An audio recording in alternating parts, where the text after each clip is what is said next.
सर्वांचं स्वागत।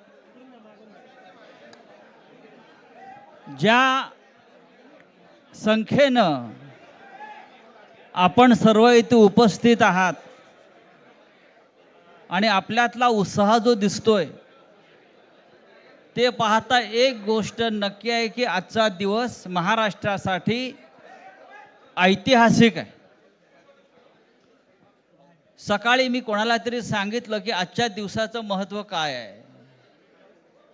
संयुक्त महाराष्ट्राच्या लढ्यानंतर जो संयुक्त महाराष्ट्राचा मंगल कलश महाराष्ट्रामध्ये आला तो मराठी ऐक्याचा मंगल कलश होता आणि आज पुन्हा एकदा हा मराठी ऐक्याचा मंगल कलश घेऊन सन्माननीय उद्धव ठाकरे आणि सन्माननीय राज ठाकरे आपल्या समोर आलेले आहेत।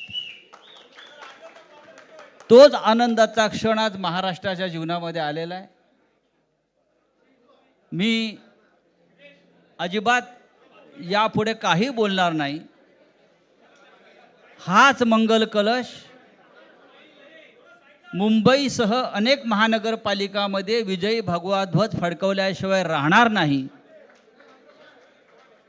आणि या महाराष्ट्राला फक्त ठाकरेच नेतृत्व देऊ शकतात आणि महाराष्ट्र ठाकरेंच्याच मागे जाईल हे सांगणारी आजची पत्रकार परिषद आणि आजचा दिवस आहे। मी यापुढला सूत्र ही माननीय उद्धव ठाकरे व माननीय राज ठाकरे यांच्याकडे देतो।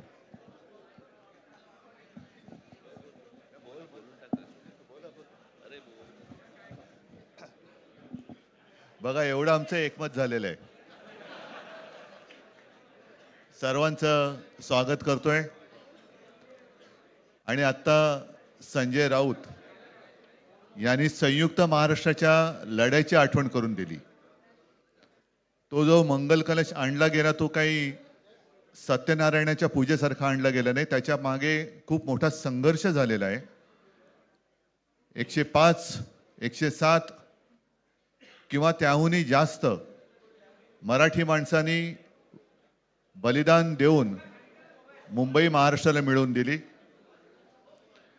आणि त्याची आठवण आज होणं स्वाभाविक आहे, कारण आम्ही आज दोघेही इथे बसलेलो आहोत ठाकरे बंधू।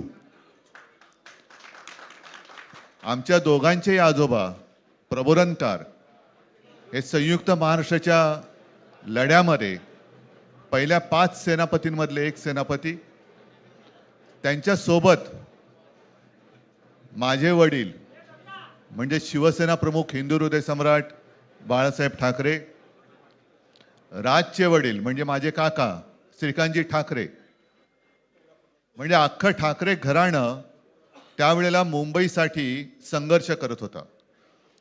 त्याच्यानंतरचा इतिहास मी काही आता तुम्हाला सांगत बसत नाही, पण मुंबई महाराष्ट्राने मिळवल्यानंतर मुंबईमध्येच मराठी माणसाच्या उरावरती उपरे नाचायला लागले आणि त्यावेळेला न्याय हक्कासाठी शिवसेना प्रमुखांना शिवसेनेला जन्म द्यावा लागला।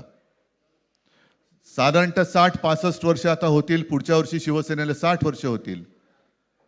इतकी वर्ष व्यवस्थित गेली आणि आज परत आपण पाहतो आहोत की मुंबईचे लचके, मुंबईच्या चिंधड्या उडवायच्या हे मनसुबे त्यावेळेला ज्यांना मुंबई पाहिजे होती त्यांचेच प्रतिनिधी जे वरती दोघं जण, वरती म्हणजे इकडे नाही दिल्लीत बसलेले आहेत, त्यांचे मनसुबे आहेत। आणि आत्ता जर का आपण भांडत राहिलो तर मग तो जो काय संघर्ष, ते जे काय हुतात्मा स्मारक आहे त्याचा मोठा अपमान होईल।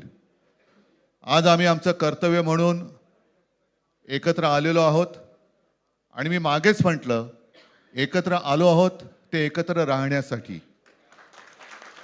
यापुढे मुंबईवरती आणि महाराष्ट्रावरती कोणी वाकड्या नजरेने किंवा त्यांच्या कपटी कारस्थानाने महाराष्ट्राला मुंबईपासून किंवा मुंबईला महाराष्ट्रापासून, मराठी माणसापासून तोडण्याचा प्रयत्न करेल, त्याचा राजकारणात खात्मा केल्याशिवाय राहणार नाही, शपथ घेऊन आम्ही मैदानात उतरलेलो आहोत।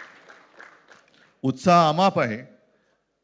मी तुमच्या सर्वांच्या माध्यमातून, मला कल्पना आहे की आज केवळ महाराष्ट्रच नाही तर अख्खा देश बघतोय। मी सर्वांना विनंती करतोय, आवाहन करतोय आणि एक सूचना सुद्धा करतोय, कारण मागे विधानसभेच्या वेळेला भारतीय जनता पक्षाने जो एक अपप्रचार केला होता, बटेंगे तो कटेंगे, तसंच मी मराठी माणसाला सांगतोय की आता जर का चुकाल तर संपाल, आता जर का फुटाल तर पूर्णपणे संपून जाल. म्हणून परत एकदा तुटू नका, फुटू नका आणि मराठीचा वसा टाकू नका, हाच एक संदेश मी आमच्या आज दोघांच्या युतीच्या निमित्ताने संपूर्ण महाराष्ट्राला देतो आहे. आणि मला खात्री आहे की मराठी माणूस हा सहसा कोणाच्या वाटेला जात नाही, पण त्याच्या वाटेला जर का कोणी आलाच तर त्याला परत जाऊ देत नाही. मी सगळ्यांना परत मनापासून धन्यवाद देतो. आणि राज,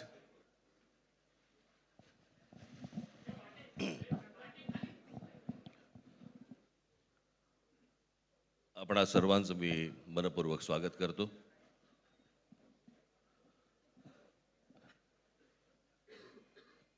जे काय बाकी बोलायचं आहे ते सगळं जाहीर सभा जेव्हा सुरू होतील त्यावेळेला बोलूच आम्ही.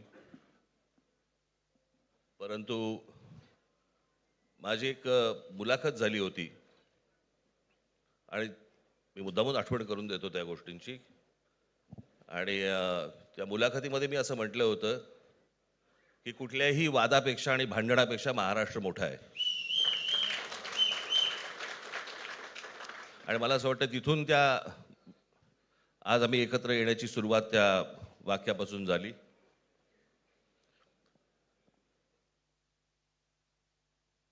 कोण किती जागा लढवणार, आकडा काय,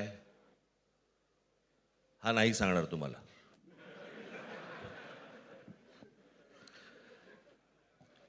महाराष्ट्रामध्ये सध्या लहान मुलं पळवण्याची खूप टोळ्या फिरतायत. त्याच्यामध्ये 2 टोळ्या अजून जास्ती ॲड झालेल्या आहेत. ते राजकीय पक्षांमधली मुलं पळवतात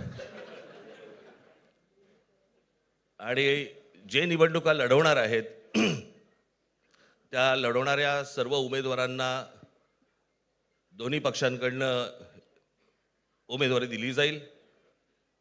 ती कधी भरायची, केव्हा भरायची ते आपल्याला कळवलं जाईल. आज फक्त आपल्या समोर एकच गोष्ट मी आपल्याला सांगू इच्छितो की बरेच दिवस ज्याची प्रतीक्षा महाराष्ट्र करत होता, ती शिवसेना आणि महाराष्ट्र नवनिर्माण सेनेची युती झाली, हे आज आम्ही आपल्याला जाहीर करत आहोत.